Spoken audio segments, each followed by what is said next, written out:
Բարի գալուստ Ինավյուի YouTube-յան ալիք։ Դուք ձեզ երկարաժամկետ էգոիստ եք, չէ՞, Ես ինձ համարում եմ երկարաժամկետ էգոիստ։ Մեր այսօրվա հյուրն է Ռուբեն Հայրապետյանը, բարերար, գործարար, Մատենա բիզնես դպրոցի համահիմնադիր եւ տնօրեն։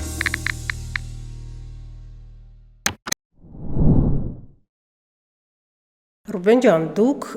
երիտասարդ եք, ընդամենը 38 տարեկան եք եւ ունեք լուրջ նվաճումներ գիտական առումներով, հա, բիզնեսի առումներով, շատ բարերարի կողմից, եթե նայենք բարերարության առումով, ինչպես է ձեր ընտանիքը նպաստել, նախ ձեր մասնագիտական ընտրությանը, ձեր կայացմանը, ձեր աճին եւ այլն։ Դե նախ շնորհակալություն այդ գնահատականի համար, սկսած երիտասարդից, որովհետև ես արդեն այդ անցումային փուլում եմ, դժվար է ասել դեռևս երիտասարդ եմ, թե ասում է, որ 45 տարեկան, մինչև երիտասարդ եմ, կամ վարկածներ 35, կամ վարկածներ 40, այն ինչ որ կարողացել եմ մինչև այս տարիքը իրականացնել, թե կրթության առումով եւ թե գործնական որոշակի ձեռքբերումների, բնականաբար շատ ճիշտ նկատեցիք, սկսել է ընտանիքից եւ ընտանիքն է կարողացել այդ ճիշտ մոտիվացիան խթանը ապահովել, կրթվելու, զարգանալու ուղղությամբ եւ շատ էական է, որ այստեղ ես զգում եմ, որ բալանս է եղել մի կողմից խստապահանջության, ես մյուս կողմից ավելի շատ ոգի շնչելու, դեպի առաջ մղելու մոտեցումների միջև եւ դե իհարկե թերևս ամենաէական հանգամանքը, որը նպաստել է զարգացմանը, դա այդ գիտակցումն է, որ մշտապես պետք է կրթվել, շարունակաբար զարգանալ եւ այդտեղից սկսած արդեն մնացածը շատ հեշտ է, ինչպես ասում են, տեխնիկայի հարց է ընդամենը։ Ձեր ծնողները տնտեսագետներ են։ Ոչ, ես ընդհանուր առմամբ բժիշկների ընտանիքից եմ։ Մայրս իհարկե ինժեներ է, բայց նաև երկար տարիներ աշխատել է պոլիկլինիկայում, ավելի շատ այսպես բժշկական, առողջապահական համակարգի ներկայացուցիչներ են, իսկ հայրս բժիշկ է։ Եվ այո, երկար ժամանակ իհարկե դպրոցական տարիներին ենթադրվում էր, որ ես էլ ինչպես ավանդաբար ընդունված է, պետք է դառնամ բժիշկ, բայց ինչ ծանոթ է ինձ այդ թեման, որովհետև նույն պատմությունն է, բժիշկների ընտանիք, բայց այլապես այլ ուղղություն ընտրվեց։ Այստեղ երևի կարևոր է, որ ծնողներս ազատություն միայն, այո, այսպես կողմնորոշիչ գործառույթ են իրականացրել եւ չեն փորձել ավել ազդեցություն ունենալ ին որոշման վրա։ Այդպես ես հակված եմ եղել դեպի տնտեսագիտություն, մենեջմենտ գնալ, որովհետեւ ինձ թվացել է, որ դա ավելի անսահմանափակ ու հետաքրքիր դաշտ է, որի ուսումնասիրությունը եւ որտեղ որ զարգացում ունենալ ինձ համենայն դեպս ավելի շատ էր գրավում եւ ոգեշնչում։ Եվ առ այսօր գրավում է, չեք ափսոսել, որ օրինակ չեք ընտրել բժշկությունը։ Այո, մենք մեր դաշտում գործ ունենք այսպես կոչված ստոխաստիկ համակարգերի հետ, որոնք որ մարդու կողմից միջև վերջ չեն կարող բացահայտվել, անսահմանափակ են, հատկապես որ դրանք այսպես կոչված սոցիոտեխնիկական համակարգեր են կամ մարդու գործոն եւ այդ անորոշությունը, անկանխատեսելիությունը եւ ստեղծագործման այսպես անսահման դաշտը երևի են հիմնական գործոնն է, որ ինձ այդքան գրավում է այս ոլորտում։ Այո։ Դուք հասցրել եք լինել տնտեսագիտական համալսարանի ռեկտորի պաշտոնակատար։ Հետաքրքիր է, ինչ համակարգային խնդիրների դուք այդտեղ հանդիպեցիք։ Դե իրական խնդիրները շատ են առհասարակ պետական կրթական հաստատություններում եւ մասնավորապես բուհերում եւ ես սրա մասին մի շարք առիթներով խոսել եմ, որ իրականում պարզ եւ առաջնային հարցերի լուծումից շատ բան է կախված, որ մենք գործ ունենք կրթական հաստատության հետ, որտեղ որ պետք է դասախոսները փոխանցեն համապատասխան գիտելիք, հմտություններ եւ կարողություններ ուսանողներին եւ հետեւաբար դասախոսները իրենք պետք է լինեն համապատասխան մակարդակի։ Ցավոք մեր պետական կրթական համակարգում բուհերի առաքելությունը այս անկախության տարիներին աստիճանաբար շեղվել է իրական ճանապարհից եւ այդ կարևորագույն խնդիրը լուծելու փոխարեն բուհերը սկսել են զբաղվել սոցիալական հարցերի լուծմամբ, այլ կերպ ասած, համապատասխան մարդկանց աշխատանքի ապահովմամբ։ Եվ այս բարդ ցիկլից դուրս գալու համար իհարկե պետք է կամք նախ եւ առաջ գիտակցելու, հասկանալու, որ այս թվացial սոցիալական խնդիրներին հղում կատարել եւ դրա պատճառով բարեփոխումներ չիրականացնել ընդհանրապես հավերժացնում է սոցիալական խնդիրը, որովհետև տարեկան հազարավոր երիտասարդներ ստանում են ոչ պատշաճ կրթություն, ես հաճախ ասում եմ ձևական կրթություն, ինչի արդյունքում մենք չենք կարողանում զարգանալ, առաջ գնալ եւ տնտեսության պետության մակարդակով ունենում ենք լրջագույն խնդիրներ։ Եվ հետեւաբար այստեղ պետք է հենց առաջնային այդ գիտակցումը եւ անկեղծությունը, որ համակարգ պետք է փոխել։ Ցավոք ինչպես ձեզ հայտնի է, պետական համակարգերը այդքան հեշտ չեն ենթարկվում փոփոխության եւ մասնավորապես կրթական համակարգերը եւ դրա պատճառով բախվելով այդ ըստեյության անանցանելի պատին հետագայում արդեն որոշում կայացվեց, որ մեր առաքելությունը պետք է շարունակենք արդեն մասնավոր եղանակով։ Եթե այսպես պատկերացնենք, ես գիտեմ, որ դուք քաղաքական մարդ չեք, բայց պատկերացնենք, որ դուք դարձակ կրթության նախարար, օրինակ, ինչ որ կան 3 հիմնական բարեփոխումներ, որ դուք առանձնահատուկ կցանկանայիք անել։ Ես միանգամայն համոզված եմ, որ կրթության նախարարի դիրքից նախ եւ առաջ պետք է ունենալ այդ կամքը եւ պատասխանատվությունը կատարելու էական կտրուկ փոփոխություններ, որովհետեւ սա շատ չարչրկված բազմաթիվ առիթներով եւ հարթություններով քննարկված թեմա է, որ կրթությունը այսպես երկար է ենթարկվում կրթական համակարգ փոփոխությունների եւ դժվար է այսպես անմիջապես էֆեկտներ ապահովել այդ համակարգում, բայց տեսեք, մյուս կողմից կրթական համակարգը ունի այն առանձնահատկությունը, որ շատ մեծ ժամանակային լագ կա այս պահին գործողությունների եւ վերջնական արդյունքի միջեւ, որ ստանում ենք։ Պարզ ասած, եթե այս պահին կատարում ենք որևէ բարեփոխում, որևէ X բուհում կամ դպրոցում, դրանից միայն 5 կամ 10 տարի անց կստանանք այն էֆեկտները, որոնք որ կերևան տնտեսության մեջ, եւ հատկապես քանի որ այդպես է, մենք պետք է ժամանակ չկորցնենք, այսինքն ձևականությունները, այս կեղծ իրականում սոցիալական խնդիրները, որոնք որ շատ դեպքերում փառասիրության խնդիրներ են դնենք մի կողմ։ Որոնք են կեղծ խնդիրները։ Տեսեք, մենք պայմանական, ես խոսում եմ պայմանական դասատուի կամ դասախոսի մասին, ով որ բացարձակապես չի համապատասխանում պահանջներին դասավանդելու, նույնիսկ կարող եմ շատ ավելի հստակ ասել, որևէ պատկերացում չունի իր առարկայի վերաբերյալ։ Մենք մի կողմ պետք է դնենք այդ ձևական վերապատրաստումների գաղափարը կամ իրեն զարգացնելու մոտեցումները, որովհետև այդ մարդը, ում մասին որ մենք խոսում ենք, ընդհանրապես չունի որևէ կարողություն դասավանդելու համար։ Եվ նրա կողքը կան այլ դասախոսներ կամ դասատուներ, որոնք քիչ թե շատ տիրապետում են իրենց առարկային, բայց ունեն բազմաթիվ խնդիրներ, որոնք կուտակվել են այս տարիների ընթացքում, որոնք ենթակա են վերապատրաստման։ Մենք պետք է ճիշտ ախտորոշենք իրավիճակը, հասկանանք ովքեր են, որ որևէ կերպ իրավունք չունեն մոտենալու կրթական հաստատություններին, նույնիսկ կարանտին պետք է սահմանել մի 100-200 մետրի, որ իրավունք չունեն մոտենալ կրթական հաստատությանը, եւ այս հարցը լուծել։ Եվ դրա համար պետք է կամք եւ այդ ամբողջ դիմադրությունը, որ այդ իրավիճակում առաջանալու է, հենց առաջնորդը պատասխանատուն կլինի, նախարարը, կլինեն համապատասխան ռեկտորները, թե դպրոցների տնօրենները վերցնեն այդ պատասխանատվությունը, որովհետև եթե հիմա մենք այդ փոփոխությունները չենք անում, նշանակում է մենք 5-10 տարի անց մոտավորապես նույն վիճակում ենք լինելու եւ եւս մի ցիկլ է գալու եւ եւս մի պատերազմ է գալու եւ կրկին զոհեր ենք ունենալու, որովհետև շատ դեպքերում մարդիկ չեն տեսնում այսպես ակնհայտ կապ այդ երկու երևույթների միջև, որովհետև այն իրավիճակներում, երբ որ մարդը գնում է ինչ-որ մի բան է գողանում, դու տեսնում ես, գնաց վերցրեց, գողացավ, բայց երբ որ առաջնորդը չի վերցնում այդ պատասխանատվությունը, այդ կամքը, ինչի հետևանքով տարիներ անց մենք ունենում ենք շատ ավելի հսկայական կորուստներ, մենք դա այդ տեսանկյունից չենք դիտարկում։ Եվ հետևաբար առաջինը դա է, ես քանի որ արդեն ասացի, ես պարզ գործողությունների կողմնակիցն եմ, այս սկզբնական, որովհետեւ ջրի բաժակը պետք է այստեղից տեղափոխել այստեղ, ուրեմն այդ գործողությունը պետք է անել եւ չհորինել պատմություններ, թե ինչու է ջրի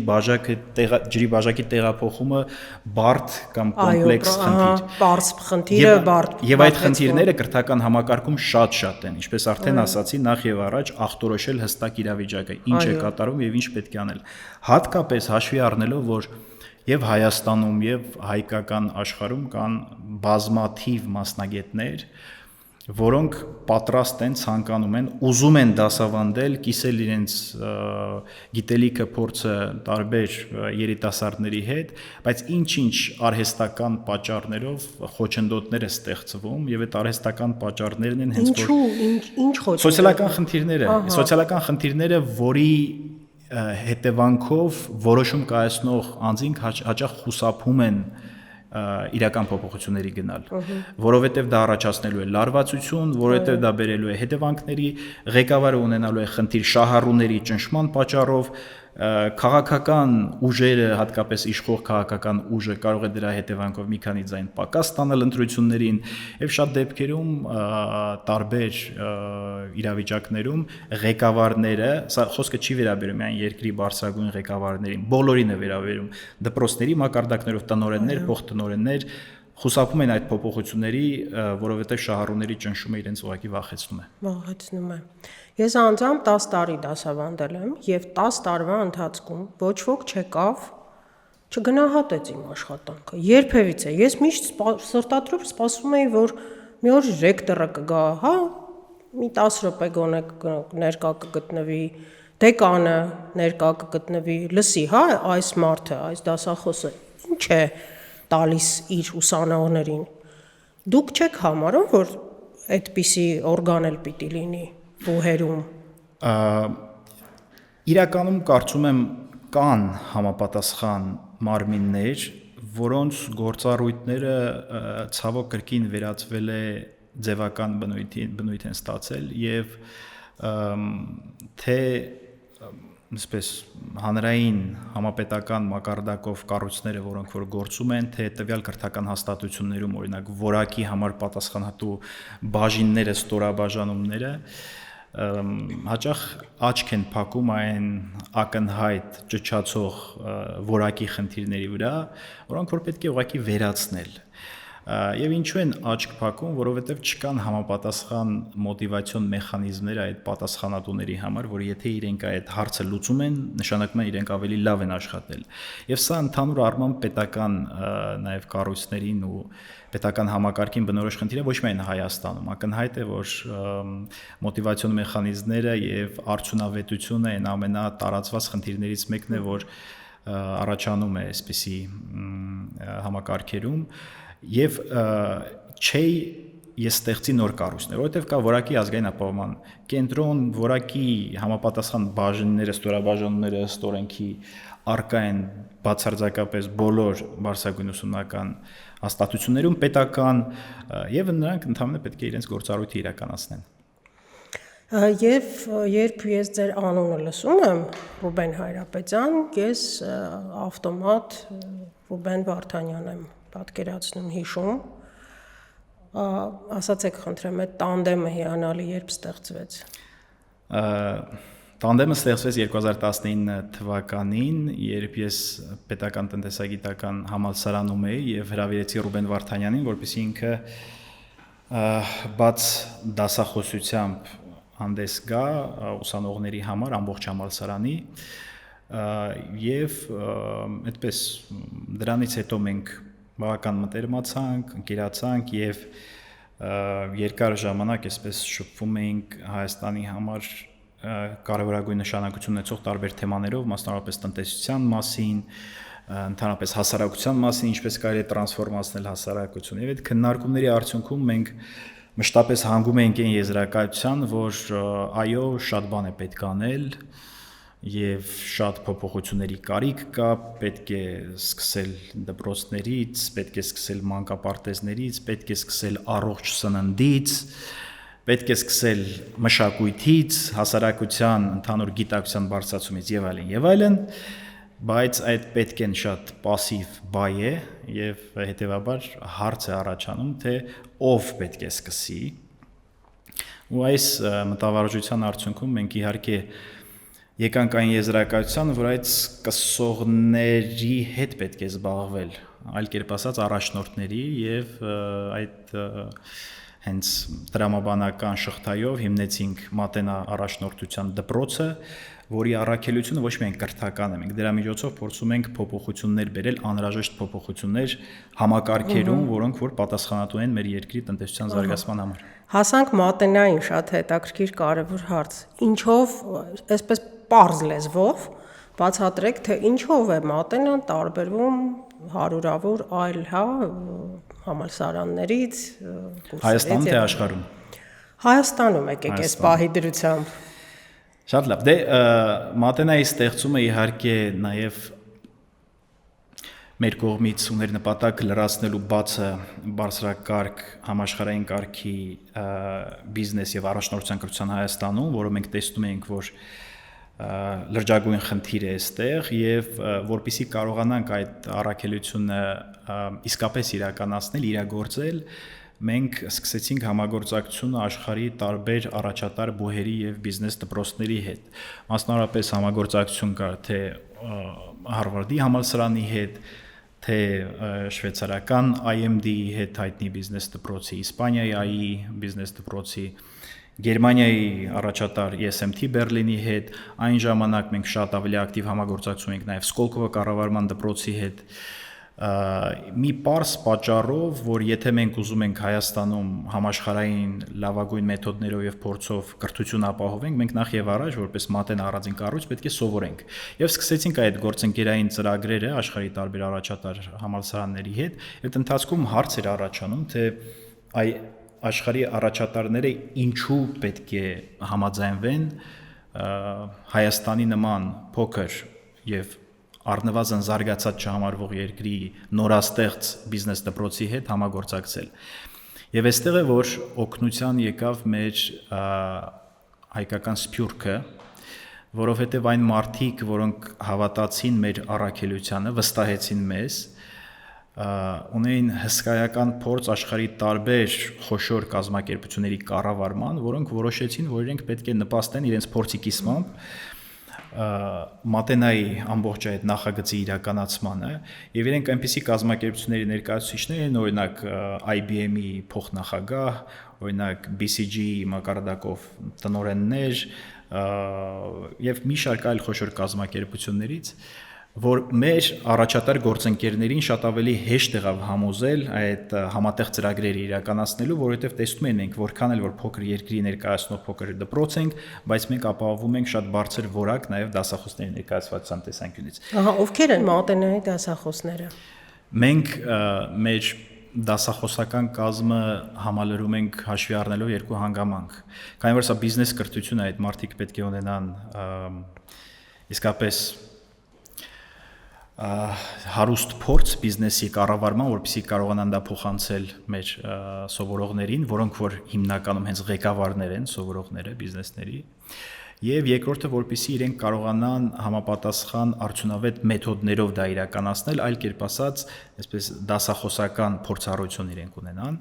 եւ իհարկե սա մի փոքր բարդացնում է մեր կյանքը, որպեսզի ստանանք այդ արդյունավետ համատեղումը երկու ուղղությունների, բայց հիմա հենց այս պահին մեզ մոտ դասավանդում են մարդիկ, որոնք որ ինչպես արդեն խոսում էի դրա մասին, ղեկավարել են եւ այս պահին կամ ղեկավարում են համաշխարհային խոշոր կազմակերպություններ, ինչպիսին է օրինակ Renault, Nissan, Mitsubishi նախկին տնօրենը, IBM-ի փոխնախագահ, դասավանդում է հենց առաջնորդություն, մասնավորապես գոյություն ունի հայտնի business case Հարվարդի բիզնես դպրոցի կողմից մշակված, որ կոչվում է Կարլոս Գոնի գլոբալ առաջնորդությունը Nissan-ում, որը պատմում է այն մասին, թե ինչպես է նա ամբողջությամբ վերափոխել կազմակերպությունը, սնանկության եզրից դարձրել է աշխարհի ամենաշահութաբեր ավտոմեքենա շինական ընկերությունը այդ պահին, եւ մենք դա այդ кейսը քննարկում ենք հենց անձամբ Կարլոս Գոնի հետ։ Կամ օրինակ IBM-ի ստրատեգիայի գծով փոխնախագահը, որը պատմում է, թե IBM-ը ժամանակին ինչպիսի ռազմավարական սխալներ է գործել, որի արդյունքում ենթադրենք Google-ը իրենցից ինչ որ կոմպոնենտներով առաջ է անցել եւ ինչպես պետք է իրենք պայքարեն կամ ինչպես չպետք է պայքարեն եւ այլն։ Մենք ունենք նաեւ այսպես ներկայացուցիչներ տնօրենների մակարդակով աշխարհի խոշորագույն ֆինանսական ընկերություններից, խորհրդատվական ընկերություններից եւ նրանք այս կամ այն կերպ հավատացել են այդ մեր գաղափարին եւ առաքելությանը, եւ երբ որ մենք ունենք այսպիսի մարդիկ արդեն մեր կողքին կանգնած, ինստիտուցիոնալ առումով համագործակցությունը թեկուզ աշխարհի լավագույն բուհերի եւ բիզնես դպրոցների հետ դառնում է հասանելի մեզ համար եւ հնարավոր։ Եվ երբ որ մենք սկսում ենք արդեն համագործակցությունը այդ բիզնես դպրոցների հետ, մասնավորապես այս պահին մենք ունենք համագործակցություն ղեկավարների կրթության ոլորտում աշխարհի 20 լավագույն բիզնես դպրոցներից 6-ի հետ, հաջորդ համագործակցություն դառնում է շատ ավելի հեշտ, որովհետև մեզ սկսում են վստահել։ Եվ նույն տրամաբանությամբ էլ մենք արդեն հայտնվում ենք համապատասխան միջազգային կառույցներում եւ ասոցիացիաներում։ Ես ավելի կոնկրետ ասեմ, մենք վերջերս ընդհանրապես մի քանի ամիս առաջ անդամակցեցինք մենեջմենթի զարգացման եվրոպական ասոցիացիային, որը բիզնես դպրոցների եւ մենեջմենթի զարգացման ամենահեղինակավոր ասոցիացիան է Եվրոպայում, եւ մեր այդ անդամակցությունը հնարավոր դարձավ, որովհետեւ երկու աշխարհի առաջատար բիզնես դպրոցների նախագահներ տվեցին երաշխավորություն, որ մեր մակարդակը համապատասխանում է։ Մասնավորապես ESMT Բերլինի պրոֆեսոր եւ պրեզիդենտ Յորգ Ռոխոլը եւ ԱԻ համալսարանի պրեզիդենտ Սանտիագոն իրենք միասին այդ երաշխավորագիրը ներկայացրեցին ու մենք արդեն անդամակցում ենք։ Եվ այսպես ամեն մի հաջորդ քայլը դառնում է շատ ավելի հեշտ եւ հասանելի, որովհետեւ մենք էլ չենք պատմում մեր գործընկերների մասին, ասում ենք մենք EFMD-ի անդամ ենք, մենք նույն ընտանիքից ենք։ Այո։ Սեպտեմբերին տեղի ունեցավ մի ուրախալի բան, որ Մատենան ստացավ բուհի կարգավիճակ։ Ինչ է ենթադրում դա։ Պետք էր արդյոք բուհի կարգավիճակ ունենալ։ Ինչ է տալիս, ինչ է ենթադրում։ Շատ լավ հարց եք տալիս, հատկապես երկրորդ հատվածով պետք է արդյոք, որովհետև իսկապես աշխարհը շատ է փոխվում եւ կրթական համակարգերը եւս ենթարկվում են էական տրանսֆորմացիայի, որոշ դեպքերում այս ֆորմալ կրթության գնալու անհրաժեշտություն չկա, երբ որ դու ապահովում ես որակ, դու ապահովում ես պրոդուկտ, մարդը գալիս է սովորում է գոհ է դրանից եւ այլն, այսինքն կարելի է ընտրել այս ուղին եւ ֆորմալ կրթական կամ բուհի կարգավիճակի հարց չլուծել, բայց տեսեք ինչ է կատարվում։ Մինչև հիմա ես խոսեցի FMD-ի անդամակցության մասին, մենք ամբողջ տարածաշրջանից 4-րդ բիզնես դպրոցն ենք, որ անդամակցել ենք FMD-ին։ Հայաստանից առաջինն ենք բնականաբար, Վրաստանից դեռևս որևէ անդամ չկա, Ադրբեջանից ընդամենը մեկ անդամ կա իրենց պետական տնտեսագիտական համալսարանի բիզնես դպրոցը հսկայական պետական ֆինանսավորմամբ եւ Թուրքիայից ընդամենը 2 անդամ իրենց լավագույն 2 բիզնես դպրոցները։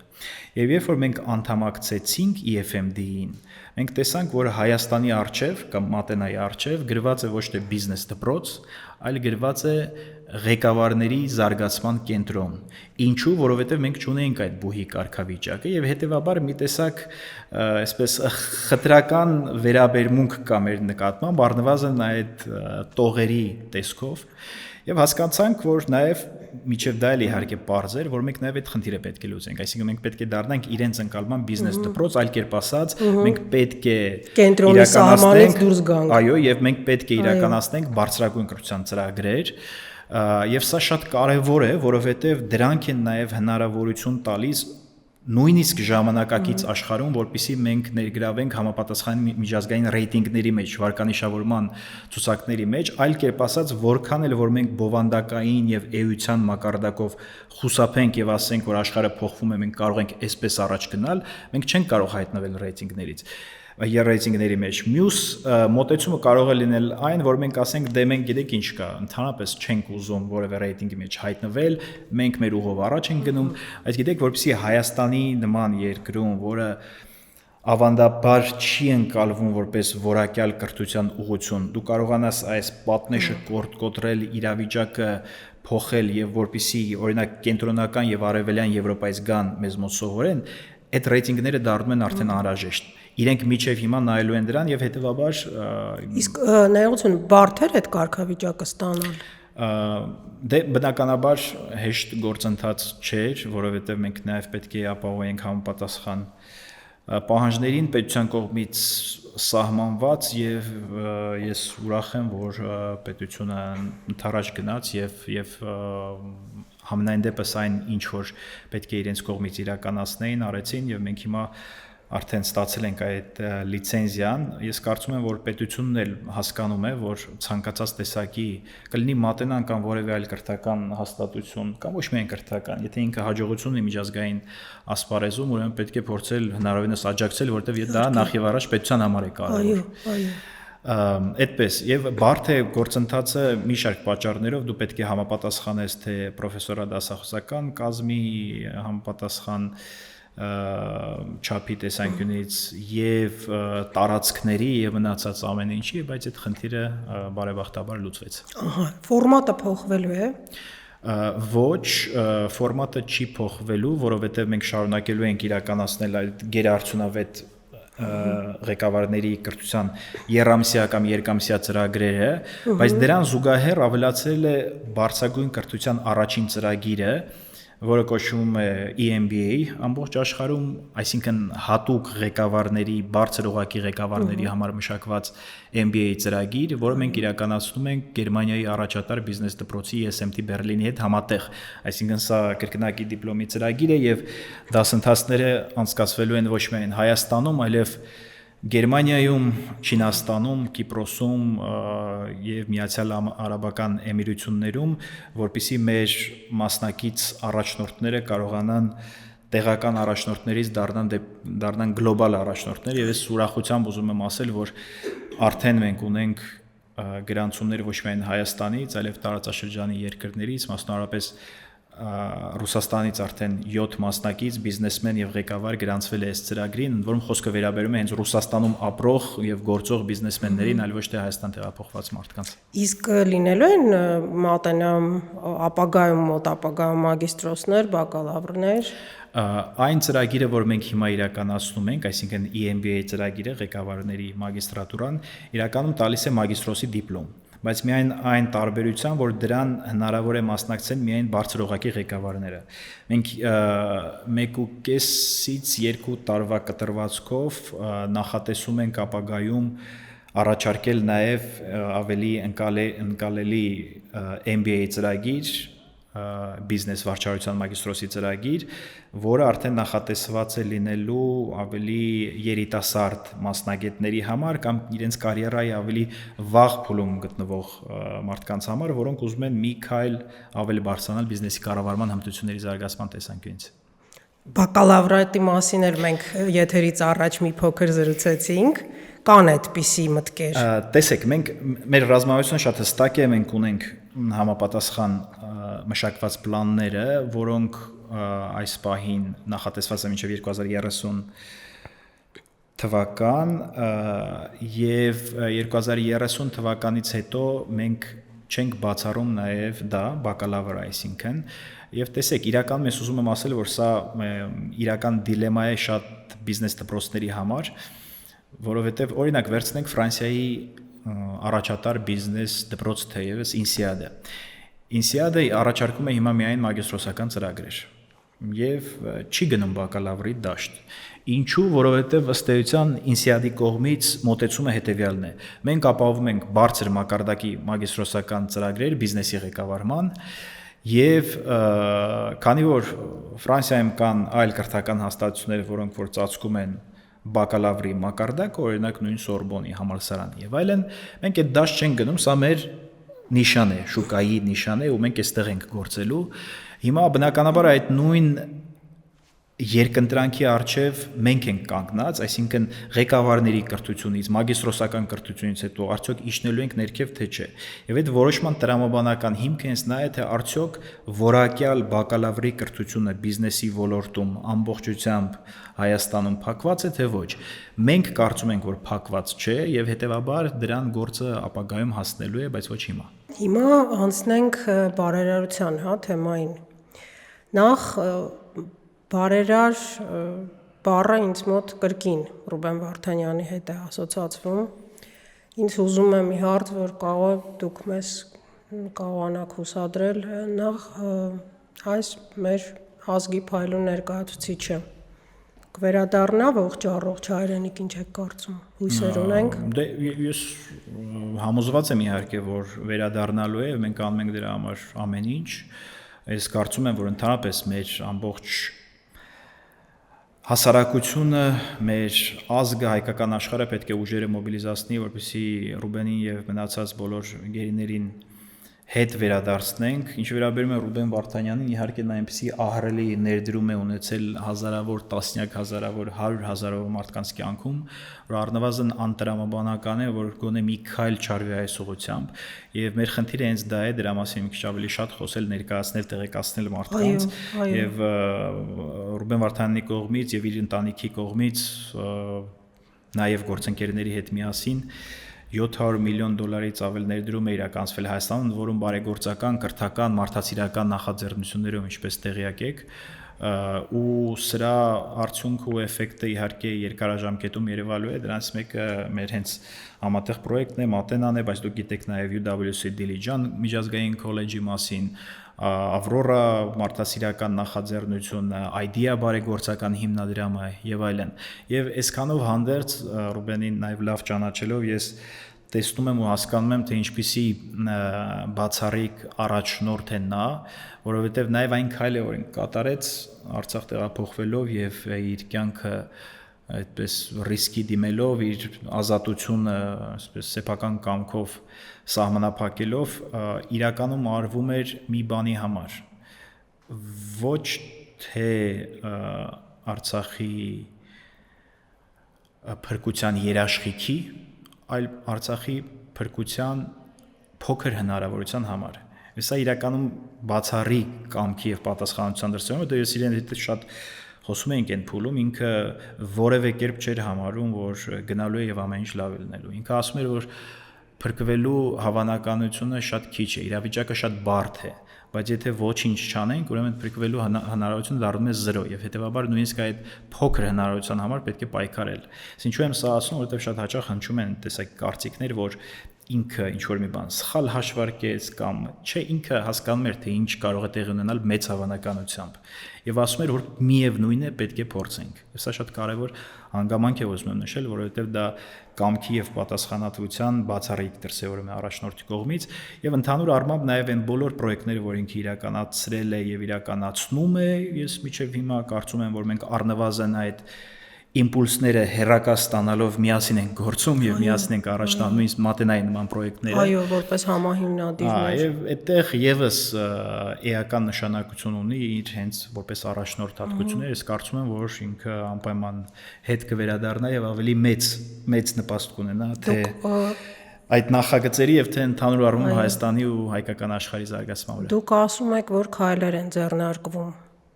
Դա պետության կողմից է, թե Այն ինչ որ ես ասում եմ, ինչ որ ես գիտեմ,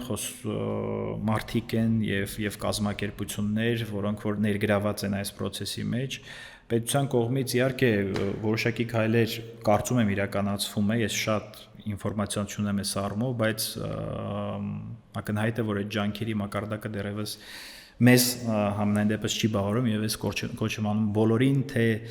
պետական մարմիններին, թե ոչ պետական մասնավորներին, մարդկանց անհատներին մի փոքր ավելի լավ գնահատել, հասկանալ, գիտակցել նախ թե ինչպիսի ներդրում ունի Ռուբեն Վարդանյանն անձամբ ինքը եւ հետեւաբար ինչքան կարեւոր է նրա դերակատարումը Հայաստան եւ առհասարակ մեր բոլոր գերիները, նրանցից յուրաքանչյուրի կյանքը եւ անվտանգությունը անգին է եւ մենք սա պետք է մեզ համար սահմանենք առաջնահերթություն ցանկացած իրավիճակում եւ ցանկացած քննարկման մեջ։ Այո։ Այս տարվա ձմռանն էր շատ ակտիվ ալիք էր այս թեմայով, հա, եւ ես անձամբ շատ ոգեշնչված էի, ես մոտավորապես հասկանում էի անձամբ ես ինչ կարող եմ անել, ինչ պիտի անեմ, հա, հետո այդ ալիքը լռեց։ Դուք ինչ խորհուրդ կտաք, մենք սովորական հայերս, հա, ինչ պետք է անենք։ Ինչով կարող ենք օգնել։ Քանի որ կան արդեն մոբիլիզացված որոշակի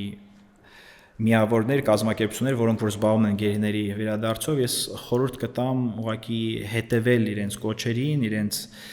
այսպես հաղորդագրություններին, որը կվերաբերի ենթադրենք նույն ստորագրահավաքներին, կվերաբերի որևէ միջոցառման մասնակցությանը եւ այսպես ավելի կանոնակարգված կարող լինել գործընթացը, որովհետեւ որոշ դեպքերում մենք ինֆորմացված չենք։ Այո, մենք թերագնահատում ենք նաեւ այն փոքր գործողության արժեքը, օրինակ թե ինչ կլինի, եթե ստորագրությունների քանակը ոչ թե լինի 10,000, այլ լինի 100,000, դա իրականում էական բան կարող է փոխել հենց նույն Ամերիկայի ադմինիստրացիա տվյալ փաստաթղթի հասնելու հավանականության տեսանկյունից։ Եվ ես կառաջարկեմ անպայման հետևել այդ Free Armenian Prisoners եւ Free Ruben Vartanyan եւ այլ էջերին, որոնք որ սոցիալական բոլոր հարթակներում կան եւ դրանք այսպես պարբերաբար ուղղորդիչ գործողություններ առաջարկում են։ Շատ լավ, շատ լավ։ Իսկ անձամբ ձեր կարծիքով ինչ է բարերարությունը։ Բարդ հարց է, որովհետև մի փոքր ես պետք է փիլիսոփայեմ այստեղ։ Ես առասարակ ունեմ իմ մոտեցումը, որ մարդիկ ի վերջո ինչ էլ որ անում են էգոյով է պայմանավորված եւ այդ էգոն ունի որոշ դեպքերում դեստրուկտիվ նշանակություն, որոշ դեպքերում կառուցողական եւ դրական նշանակություն, հատկապես երբ որ մարդու էգոյի բավարարումը պայմանավորված է երկարաժամկետ արդյունքով, օրինակ համակարգ ստեղծել, օրինակ վաղվա փողի մասին մտածելուց բացի նաեւ պատկերացնել թե ինչ կլինի 20 տարի հետո, 30 տարի հետո եւ այլն, թեկուզ հենց քո սեփական էգոյի բավարարման համար։ Այդ երկարաժամկետ մտածող մարդիկ իմ կարծիքով ստեղծում են արժեք եւ արդյունք։ Դուք ձեզ երկարաժամկետ էգոիստ եք, չէ՞, Ես համարում եմ երկարաժամկետ էգոիստ եւ բարերարը ես հենց այդպես եմ ընկալում, որովհետեւ ի վերջո գոյություն ունի մարդկային պահանջմունքներ, պահանջմունքների բուրգ եւ մարդը ինչ անում է, վերջին հաշվով անում է իր համար, նույնիսկ եթե դա ինքնադրսևորման եւ ինքնարտահայտման պահանջմունք է, սա շատ այսպես մասնագիտական թեմա է, ես չեմ ուզում այդտեղ խորանալ, բայց կարծում եմ, որ մի փոքր երկար մտածելու դեպքում, եթե մեր բիզնեսները, մեր հասարակությունը, չգիտեմ, պետական կառավարման մարմինները ոչ թե մտածեն ուրիշների մասին, այլ ընդհանրապես կարճ մտածելու փոխարեն մի փոքր երկար մտածեն, այդ երկար ընթացքի մեջ իրենք ստեղծելու են բարիք, որովհետև երկարաժամկետ նպատակներին հնարավոր է հասնել միայն երրորդ կողմերին հասարակությանը համայնքին օգուտ ապահովելու միջոցով։ Ես դրա համար համարում եմ, որ բարերարները այն մարդիկ են, որոնք որ ունեն ռազմավարական մտածելակերպ եւ կարողանում են համապատասխան փոփոխություններ բերել համակարգերում, հասարակությունում, համայնքում, որտեղ որ են գործում են։ Ահա։ Մեր զրույցը մոտենում է ավարտին, ես կուզենայի մի անձնական հարց տալ, ուղղել ձեզ, դուք ինչպիսի սեփական հատկանիշներն են, որ ձեզ օգնել են եւ օգնում են աճել, տեղում չկանգնել, ճկուն լինել, խելացի լինել, գրագետ լինել եւ այլն։ Այդ հարցի պատասխանը մեզ մոտ, ինձ մոտ կարելի ասել հասցված է մասնագիտական մակարդակի, որովհետեւ մենք մշակել ենք մի հայեցակարգ եւ այդ հիմքով խորհուրդ ենք տալիս նաեւ մեր մասնակիցներին, ղեկավարներին, որ այդպիսի մոտեցում ցուցաբերեն։ Մենք այդ հայեցակարգի անունը դրել ենք առաջնորդության սպա, ինչու սպա, որովհետեւ բոլոր առանցքային հմտությունները եւ որակները բաժանել ենք մի քանի մասի, մասնավորապես երկու կարևորագույն հմտությունները, որոնք որ սյուներն են, այդ սպայի առաջին ստառը, երրորդ տեղում գտնվող իր կարևորությամբ հատկությունը կամ հմտությունը, որը պլատֆորմն է, պտարի համար պատասխանատու եւ մնացած բոլորը, որոնք որ ամպի մեջ են եւ ամպի ան դարձել է այդ հապավման երրորդ տառը։ Եվ մենք ունենք այդ համոզմունքը եւ սա նաեւ արտահայտում է իմ անձնական համոզմունքը, որ երկու կարևորագույն հմտությունները դրանցից մեկը ինքնաճանաչումն է, որպեսզի դու ինքդ քեզ լավ ճանաչես, մինչեւ մնացածին ու աշխարհը ճանաչելը, եւ երկրորդը շարունակական կատարելագործման ապրելակերպը եւ հենց ապրելակերպը եւ հենց կատարելագործման, որի մեջ մտնում է նաեւ կրթությունը, որ դու պետք է հասկանաս, որ հատկապես ժամանակակից աշխարհում դու անընդհատ պետք է փոխվես, անընդհատ կատարելագործվես եւ մենք ունենք նաեւ այդ համոզմունքը, որ ժամանակակից աշխարհում չկա կրթված մարդ հասկացություն, որովհետև աշխարհը այնքան արագ է փոխվում, որ մարդկանց տարբերակիչ հատկությունը արդեն այն է կրթվող ես, թե ոչ, այլ ոչ թե կրթված թե չէ, եւ այսպիսով երկու առանցքային սյուները ինքնաճանաչում եւ շարունակական կատարելագործման ապրելակերպ եւ երրորդը, ինչի մասին որ մենք արդեն ակնարկով խոսեցինք, ռազմավարական մտածելակերպ։ Դրա հիմքով մնացած բոլոր հատկությունները համառություն, ստեղծարարություն, հաստատակամություն, նորարարական մտածելակերպ, կառավարչական գործիքներ, ամեն ինչ ինչ որ անհրաժեշտ է հաջողության հասնելու համար, հետևանք են լինելու ինքնաճանաչման, շարունակական կատարելագործման ապրելակերպի եւ ռազմավարական մտածելակերպի։ Շնորհակալություն, սպառիչ պատասխան, պարզ Ես հասկանալի։ եմ շնորհակալ այս առիթը ընձեռելու համար։ Դուք դիտում եք Ինավյուն, անպայման բաժանորդագրվեք, լայքեք մեզ, գրեք կոմենտներ, մասնավորապես նշեք, թե ում կցանկանայիք տեսնել մեր տաղավարում։ Շնորհակալություն, մինչ նոր հանդիպում։